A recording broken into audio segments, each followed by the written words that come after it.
नहीं, अस्सलाम वालेकुम। आज का जो हमारा लैब का टॉपिक है वो है restoring databases and backup of databases and group by clause और having clause. Group by clause और हैविंग क्लॉज के बारे में हम पहले पढ़ते हैं कि ये क्या है। जिस तरह से हम डिफरेंट थ्योरीज अप्लाई कर रहे होते हैं, इसी तरह से हमारे पास ये group by and having clause मौजूद है। आप इसको स्टडी करें। ये पहला पैराग्राफ आपके सामने, उसके बाद मैं आपको इसके एक्सप्लेनेशन देती हूँ।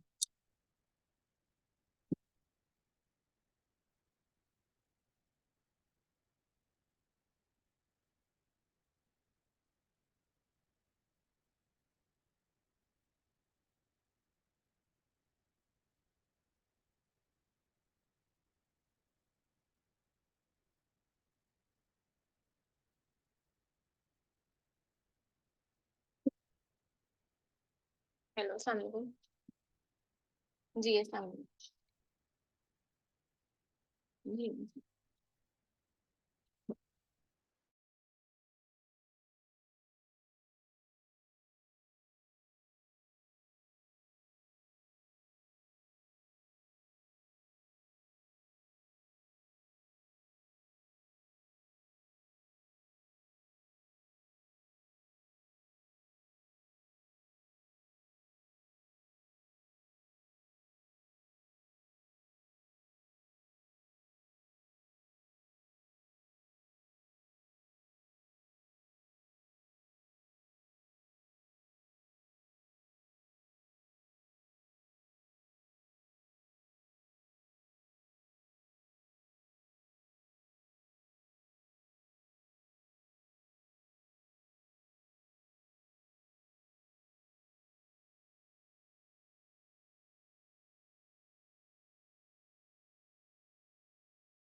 तो हम यहाँ पे थे, इसको स्टार्ट करते हैं ग्रुप बाय क्लॉज और हैविंग क्लॉज को। ठीक है, to understand the concept of group by और हैविंग क्लॉज क्यों यूज होते हैं वो हम देख लेते हैं।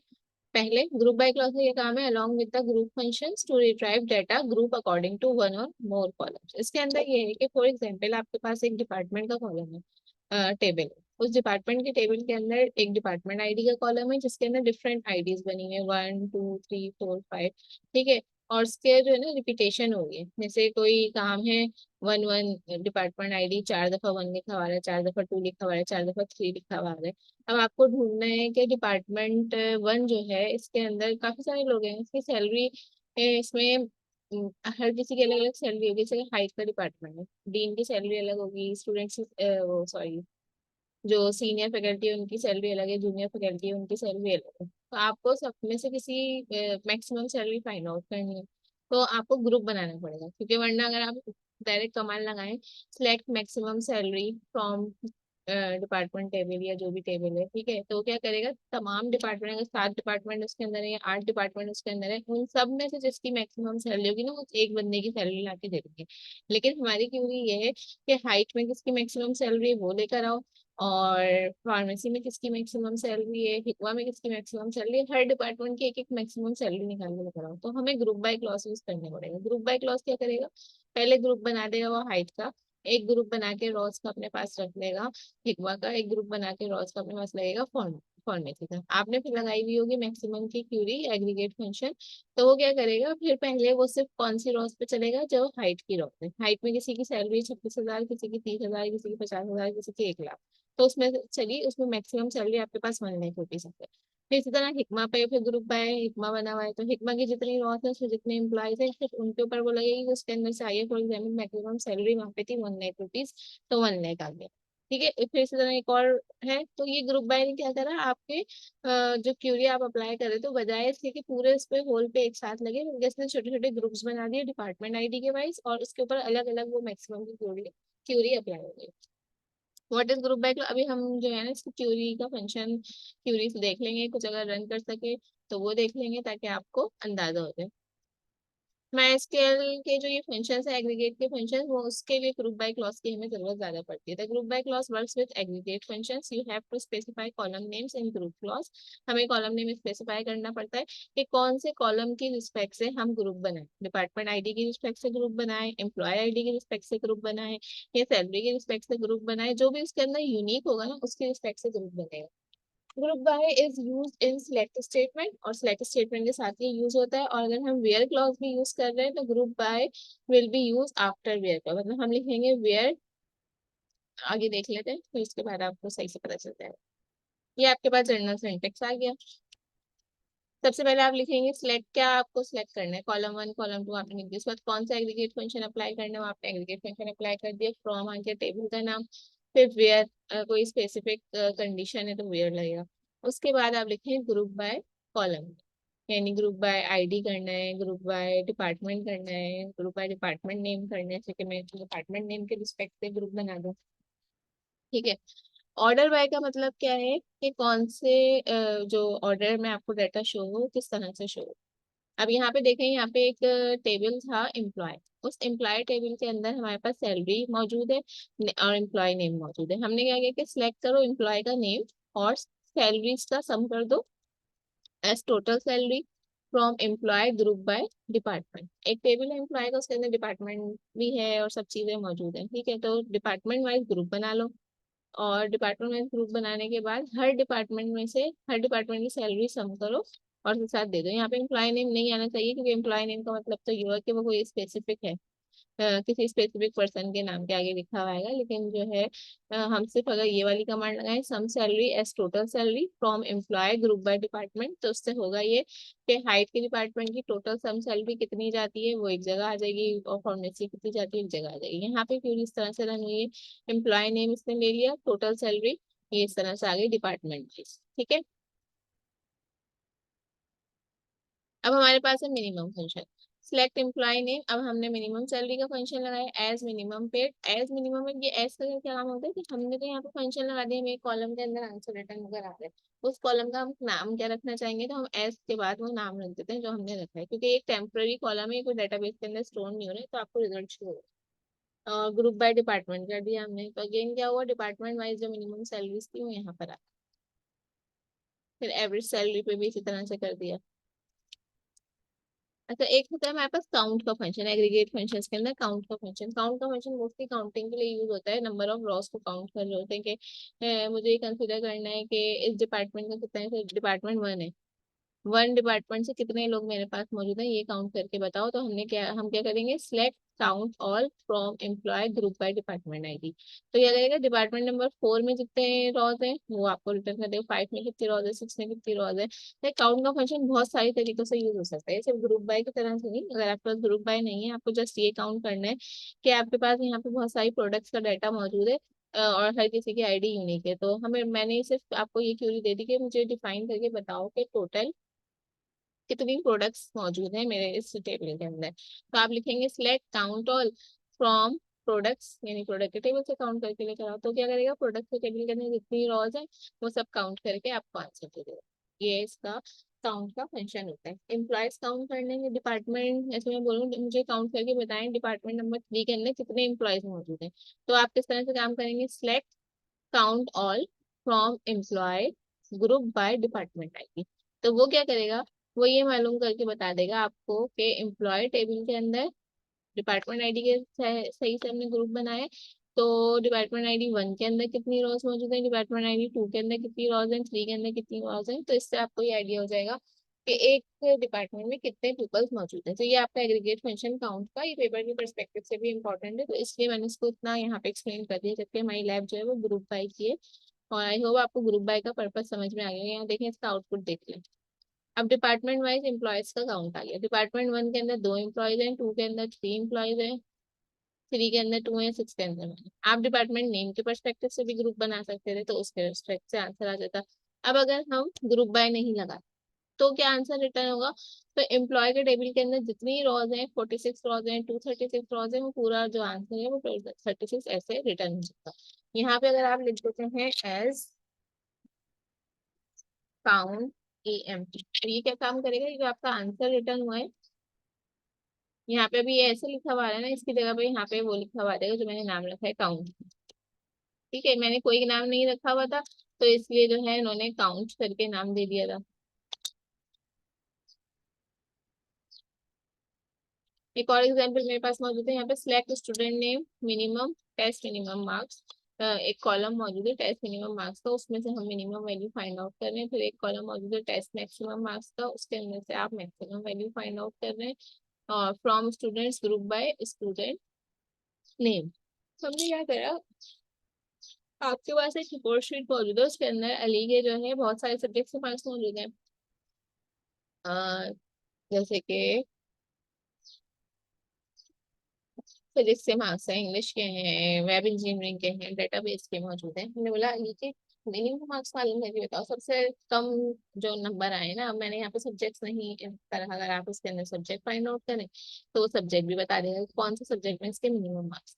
इसी तरह इमरान के मिनिमम मार्क्स कितने हैं और मैक्सिमम मार्क्स कितने हैं, ये सारी रिपोर्टिंग यहाँ पे मौजूद है। डेटाबेस क्रिएट कर लिया। अगर आपको खुद भी ट्राई करना है तो आप एक जस्ट टेबल क्रिएट कर लें, उस टेबल के अंदर स्टूडेंट नेम का कॉलम बनाए और मार्क्स का कॉलम बनाए, उसके अंदर डिफरेंट मार्क्स इंटर कर दें और फिर मिनिमम मैक्सिमम थ्योरी अप्लाई कर दें।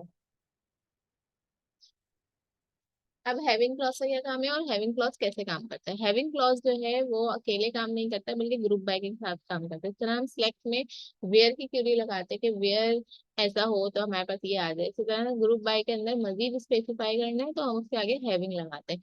एक ग्रुप बाय डिपार्टमेंट आईडी तो बना दिया हमने, और जैसे हम यहाँ पे थे, हमने लिखा ग्रुप बाय डिपार्टमेंट आईडी और काउंट कर दो इससे ना कितने लोग मौजूद हैं। लेकिन अब मैं आपको कंडीशन दे रही हूँ कि डिपार्टमेंट आईडी से ग्रुप बाय तो करो, लेकिन ये फाइंड आउट नहीं करो कि एक डिपार्टमेंट के अंदर कितने कितने एम्प्लॉय मौजूद हैं, बल्कि जिनकी सैलरी जो है वो उससे ज्यादा है, 20,000 से ज्यादा है, उनका उनको काउंट करके बताओ। तो हम उसके आगे हैविंग से दो दफा तो ग्रुप बाय के साथ वेयर नहीं लगता, वेयर पहले लगता है अगर हमारे वेयर वाला सवाल हो। लेकिन ग्रुप के अंदर मुझे कंडीशन लगानी है तो हमें हैविंग लगाना पड़ेगा। ग्रुप बाय डिपार्टमेंट आईडी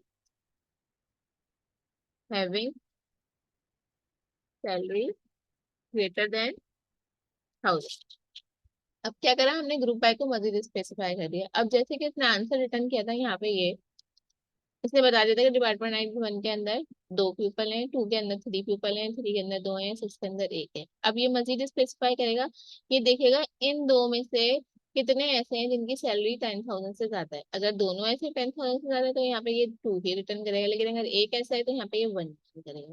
फिर यहाँ पे आएगा, यहाँ पे टोटल लोग तो 3 हो गए, काउंट से हमें पता चल गया, लेकिन आगे कौन सा क्लॉज मिल गया इसको, हैविंग का। और हैविंग का क्लॉज क्या कह रहा है कि इनकी सैलरी 10,000 से ज्यादा होनी चाहिए। तो लेट्स कंसीडर कि सिर्फ एक एम्प्लॉय ऐसा था इस डिपार्टमेंट में जिसकी सैलरी 10,000 से ज्यादा थी, तो यहाँ पे सिर्फ 1 लिखा हुआ आएगा, 3 लिखा हुआ नहीं आएगा।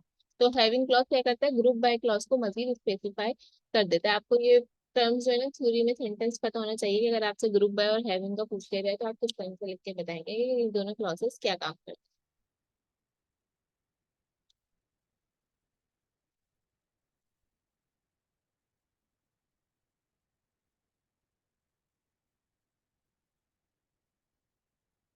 आप ये भी कह सकते हैं MySQL हैविंग क्लॉज जो है वो एक फिल्टर कंडीशन।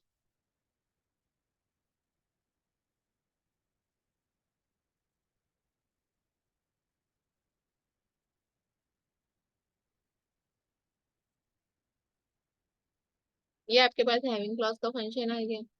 यहाँ पे हमारे पास क्या क्यूरी हमने लगाई हुई थी कि डिपार्टमेंट आईडी में से मैक्सिमम सैलरी लेकर आ जाओ। ठीक है, लेकिन मैक्सिमम सैलरी क्या है, हैविंग मैक्सिमम सैलरी, लेकिन कौन से लोगों को, जिनकी सैलरी ऑलरेडी 10,000 से ज्यादा है, उनमें से मैक्सिमम सैलरी निकाल के बताओ। ऐसा नहीं है कि 3,000 4,000 किसी की सैलरी है तो उसमें से बताओ, वो वाले डिपार्टमेंट आईडीज लेकर आओ जिनकी सैलरी 10,000 से ज्यादा है। तो आपने क्या लगाया, select department ID maximum salary, हमें जो 2 कॉलम मालूम करने तो हमने ले लिए from employ, group by department ID, पहले डिपार्टमेंट आईडी वाइज ग्रुप बन गया। फॉर एग्जाम्पल 1 डिपार्टमेंट में से मैक्सिमम सैलरी हमारे पास आ गई 20,000, ये एक में से आ गई 5,000, एक में से आ गई 3,000। तो हमने बोला सिर्फ वो रिटर्न करो जिनकी सैलरी 10,000 से ज्यादा है। तो यहाँ पे सिर्फ वही डिपार्टमेंट रिटर्न हुए जिनकी सैलरी 10,000 से ज्यादा थी।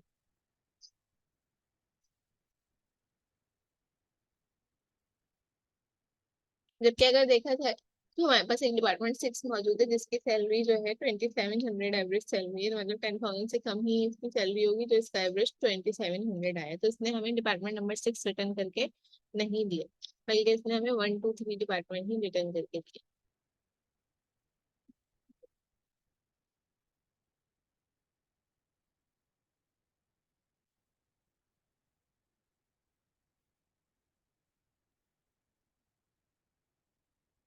यहाँ है डिपार्टमेंट आईडी करो, सम सैलरी करो, from employee, where employee name like. अब यहाँ पे बहुत सारी कंडीशन एक साथ अप्लाई है, वेयर भी आ गया, ग्रुप बाय भी आ गया, और salary भी आ गया, और ऑर्डर भी आ गया। वेयर आपको पता ही है, कहते हैं where employee name like A, इस तरह ए एम पर्सन लिखने का क्या मतलब है, ऐसे एम्प्लॉय जिनका नाम ए से स्टार्ट हो रहा हो, आगे कुछ भी हो लेकिन स्टार्टिंग ए से हो, तो वो किस तरह से क्या होगा, उनकी सैलरीज आपको सम करके देनी। ग्रुप बाय डिपार्टमेंट आईडी, लेकिन डिपार्टमेंट आईडी वाइज ग्रुप बना हुआ हो, ये डिपार्टमेंट नंबर 1 के जो ए वाले लोग हैं पहले उनका डाटा है, फिर बी वाले लोग, सॉरी, फिर डिपार्टमेंट 2 का डाटा है, फिर 3 का। मगर उनमें से भी क्या देखना है, सम सैलरी 27,000 से अबव जिसका आ रहा है, वो वाले डिपार्टमेंट से आपके पास शो हो, ऑर्डर बाय सम सैलरी। उसके बाद ऑर्डर बाय कर दो, यानी असेंडिंग ऑर्डर के अंदर सबको हमें दे दो। तो यहाँ पे देखिए 3,000 30,000 पहला है, जबकि इसकी डिपार्टमेंट ID 3 है। ठीक है, ऑर्डर बाय का क्लॉज क्या करता है, असेंडिंग ऑर्डर में डाटा को अरेंज करके देता है, तो इसने असेंडिंग ऑर्डर में हमारे पास डाटा को अरेंज करके दे दिया। ये जो छोटी छोटी चीजें हैं ये आपसे पूछी भी जा सकती हैं वाइवा, जब आपका ऑनलाइन होगा, आपको क्विज जो है रिटर्न और वाइवा ऑनलाइन के, उसके अंदर ऑर्डर बाय क्लॉज का क्या काम है, हैविंग क्लॉज का क्या काम होता है, ग्रुप बाय क्लॉज का क्या काम होता है, ग्रुप बाय और हैविंग क्लॉज एक साथ यूज होते हैं, अलग अलग यूज होते हैं, ऑर्डर बाय क्लॉज कब कब यूज कर सकते हैं। तो ये सारी चीजें आपने पता होनी चाहिए। ये आपके पास कहलाती है सब क्यूरी। जो इस तरह से ये ब्रैकेट में लिखी हुई है सब क्यूरीज, आप ऑब्वियसली डेटाबेस के कोर्स में कवर कर चुके होंगे, नहीं भी किया किसी ने अगर, तो मैं जैसे आपको बता देती हूँ, एक क्यूरी के अंदर अगर हम एक और क्यूरी से आंसर लेना चाहते हैं तो वो सब क्यूरी कहलाती है। यानी यहाँ से जो आंसर मिलेगा उसको मिनिमम सैलरी का, वो यहाँ पे जाएगा, इधर फॉर एग्जाम्पल आंसर आया 500, तो 500 यहाँ पे लिखा जाएगा, और वो 500 जो होगा वो इसको मिलेगा। फिर देखा जाएगा मिनिमम सैलरी जिसकी 500 से ज्यादा है उसका आंसर यहाँ पे रिटर्न हो जाएगा। तो ये जो सब क्यूरी है ये पहले रन होती है, इसका जब आंसर इसको मिल जाता है आउटर क्यूरी को, ये आउटर क्यूरी कहलाती है, तो फिर ये आउटर क्यूरी रन होती है और हमारे पास आउटपुट आता है।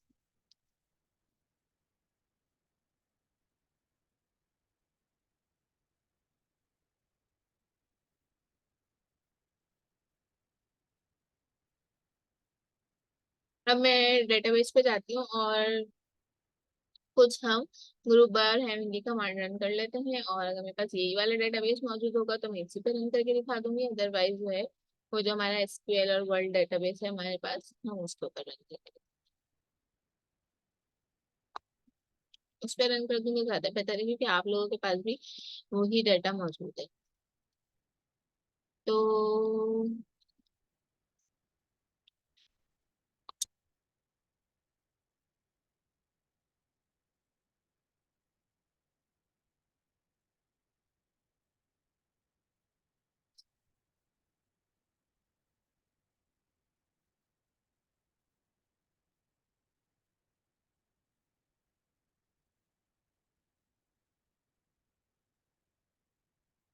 एम्प्लॉयज के ऊपर काम था, हमने अभी तक सारे जो अपने लैब्स किए वो एबीसी डेटाबेस यानी कि क्लासिक मॉडल डेटाबेस पे किए हैं। तो फिलहाल मैं क्लासिक का ही आपको बता रही हूँ। कोई ऐसा कॉलम देख लेते हैं जिसके अंदर वैल्यूज मौजूद हो, ताकि हम एग्रीगेट फंक्शन इसके ऊपर अप्लाई कर सकें।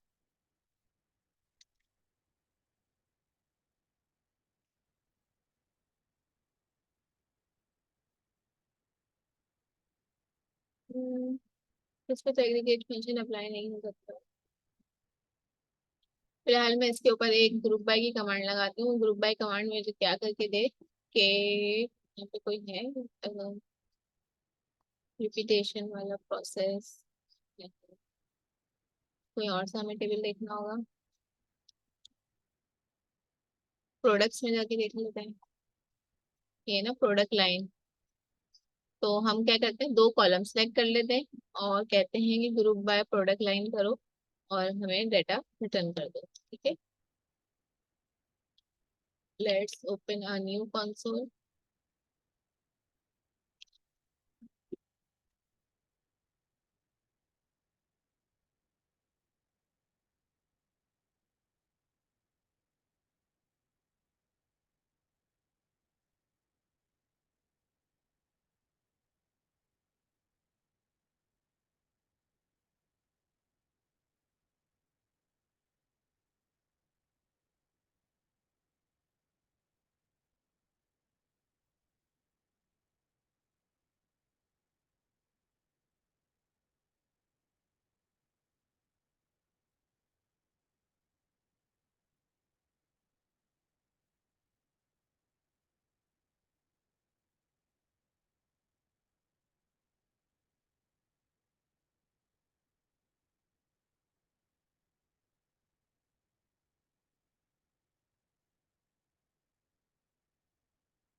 ये हमारा डेटा तो शो हो गया, लेकिन मुझे ये करना पड़ेगा, ग्रुप प्रोडक्ट लाइन भी शो करवाना पड़ेगा, ताकि आगे मेरे पास लिखा हुआ है कि कौन सी प्रोडक्ट लाइन का ये डेटा आया है। लेकिन पूरा डेटा नहीं आया।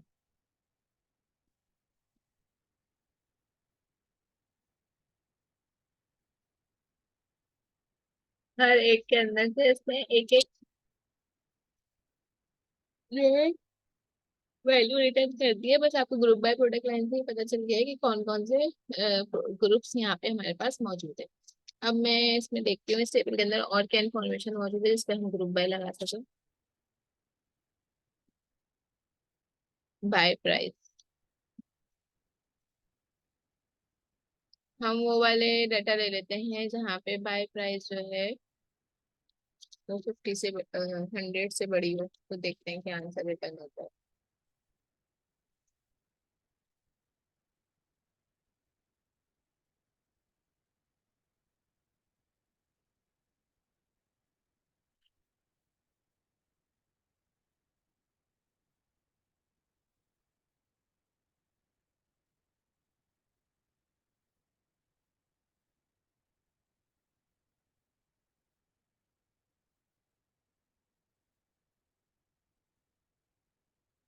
एमपी सेट क्यों है कहीं पे, क्या बाय प्राइस 150 से बड़ी नहीं है?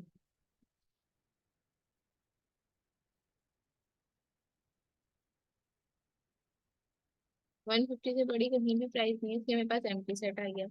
मैं क्यूरी दोबारा अप्लाई कर लेती हूँ। अच्छा, स्क्रीन शेयर नहीं है, आई थिंक। कोई भी तो है शेयर।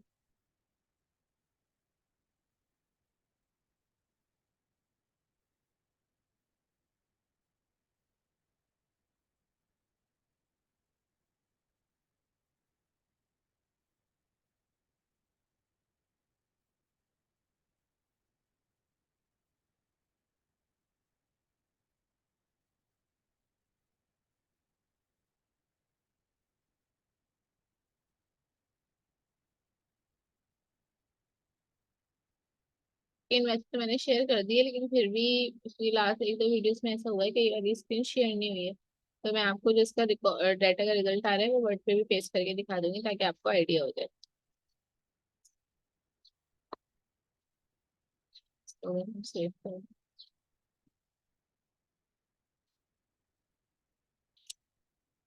आखिर में एक साथ इसको हम सेव कर लेंगे। ये सेव होकर आपको डॉक्यूमेंट मिल जाएगा, नोटपैड की फाइल बन जाती है, जो भी हम क्यूरीज करते हैं ऊपर सेव लिखा हुआ है वहां से।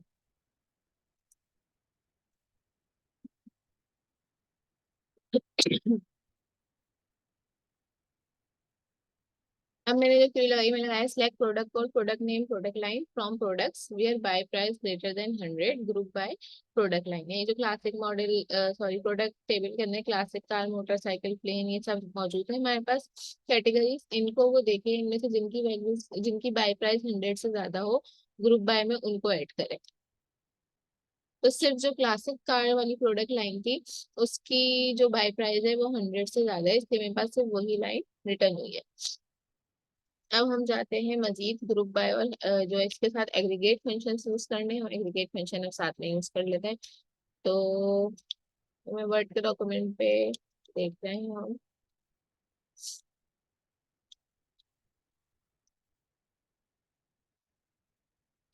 Select total salary. अच्छा, अब मैं क्या करती हूँ, अप्लाई करना चाह रही हूँ, मैं डिपार्टमेंट वाइज जो है सम सैलरी निकालना चाह रही हूँ, मतलब एक डिपार्टमेंट के अंदर की सम सैलरी क्या है। तो सिलेक्ट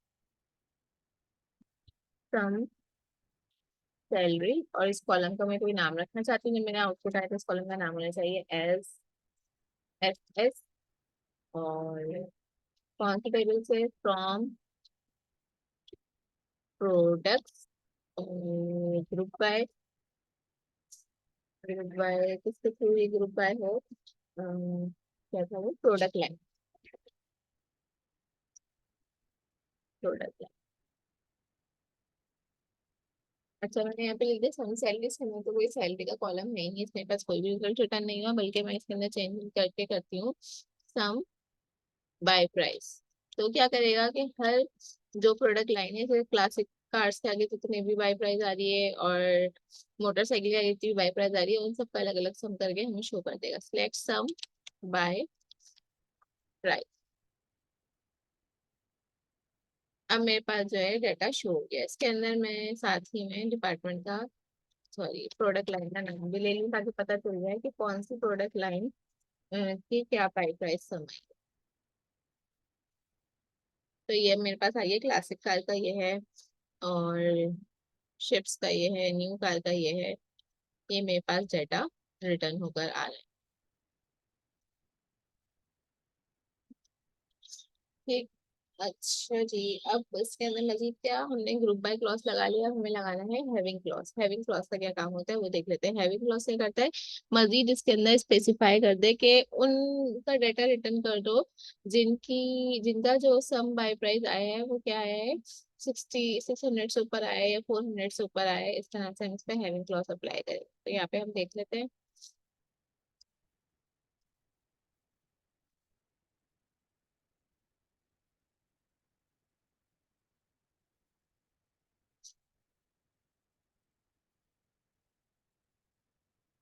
पहले मैंने पूरी यही वाली क्वेरी रिप्लाई रिपीट की, इसका आगे मैंने लगाया हैविंग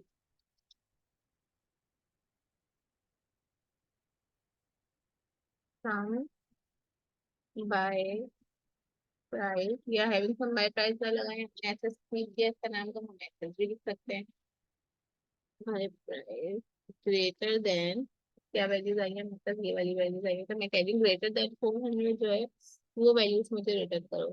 तो हम करके देखते हैं। तो अब देखें यहाँ पे लेस देन 400 में 131 आ रहा था और ट्रेन इसकी क्लास थी, तो यहाँ पे अब मेरे पास ट्रेन रिटर्न नहीं हुआ है, खाली मेरे पास शिप्स और ट्रक्स आ गए उसके बाद।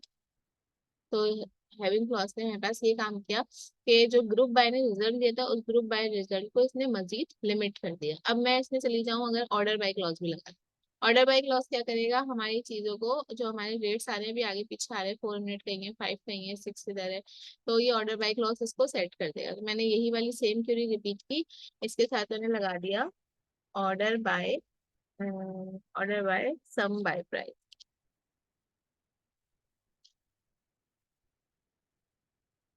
जो हमने एस एस यूज किया है वो यूज कर लेते हैं। एस एस का मतलब ये है कि बार बार इतना बड़ा ना लिखना पड़े।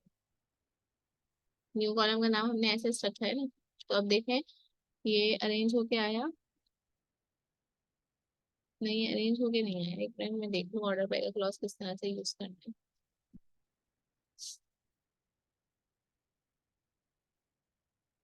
करना तो ऐसे ही है।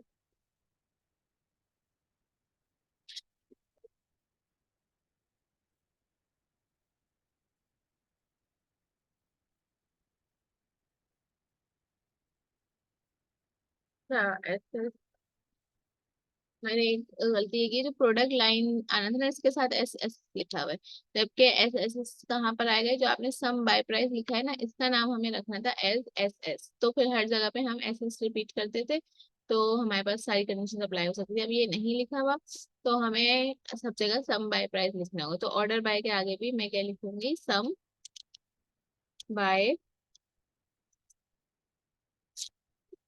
प्राइस।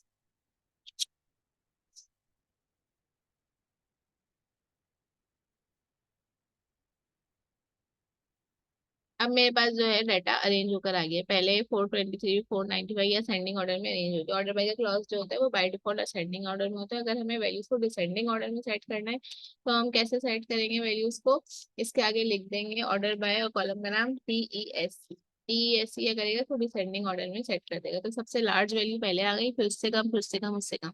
तो ये मेरे पास group by clause, having clause और ऑर्डर बाय, ये तीनों चीजें हमारे पास कवर हो गई हैं। इसके टास्क आपको दिए जाएंगे इसी डेटाबेस से ताकि आप आसानी से सॉल्व कर लें, क्योंकि आप इससे यूज टू हो गए हैं। हमने बहुत सारे लैब्स के अंदर यही डेटाबेस यही टेबल्स यूज करें, कुछ इसके लैब टास्क होंगे वो आपको दे दिए जाएंगे। इस लैब का एक पार्ट और है जो कि है रीस्टोरिंग डेटाबेसेस और बैकअप, के हम इस डेटाबेस को रीस्टोर कैसे करें, सेव कैसे करें और उसको फिर वापस लेके किस तरह से आए, तो वो अगली वीडियो के पार्ट में आपके पास ऐड हो जाएगा। फिलहाल जो मैंने सारी क्यूरीज रन की है इनको मैंने सेव कर लिया है, उसको lab number 7 group by queries के नाम से ये डाटा आपके पास शो हो जाएगा। उससे फायदा ये होगा कि मैं जब ये शेयर कर दूँ आप प्रैक्टिस करने बैठे तो आप यहाँ से क्यूरीज देख सकते हो। तो और अगेन मैं ये बात कह दूँ कि ये आपकी लैब का टॉपिक भी है, और जो हमारी लैब का टॉपिक होता है हमारी थ्योरी का टॉपिक भी होता है, तो आपके जो है पेपर के अंदर भी जो क्यूरीज आएंगे उसके अंदर ये इंक्लूड होगा थ्योरी के पेपर में। अल्लाह हाफिज।